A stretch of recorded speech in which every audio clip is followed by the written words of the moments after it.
Truck माझ्या पोरानं truck घेतली होती, त्याने ट्रक घेतली होती आणि माझा पोरगा जमीनदार झालेला होता त्याला.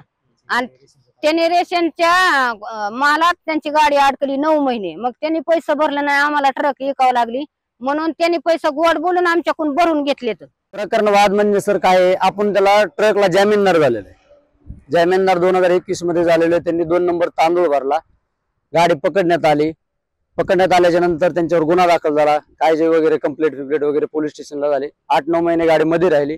माझ्याकडे ट्रक होता, ट्रक असल्यामुळे मी विकली. ट्रक माझ्या गाडीचा प्रॉब्लेम असल्यामुळे विकली गाडी. विकल्याच्या नंतर मला ते जामीनदार म्हणजे एनओसी बँक देईना. बाबा हे गॅरंटरचे पैसे, जामीनदारचे पैसे आहेत, ते तुम्ही भरा, तुमची एनओसी घ्या.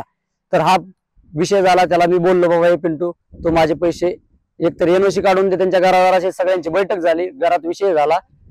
त्याची बहीण, सगळे घरात सगळे नातलग त्यांचे होते. त्या नातलगाने 1 रुपया दिलेला नाही. मला गोड बोलून मला फसवलं. पैसे भर बाबा, मी तुझे पैसे देतो, नाकबली येत नाही. आणि आता जे मी मागाय जर गेलो तर माझ्यावर वारंवार भांडणे आणि मला हे काही त्रास देतात. जाणून बुजून बाहेरची कुठेतरी माणसं आहेत आणि ही माणसं मला मारण्याचा प्रयत्न करतात.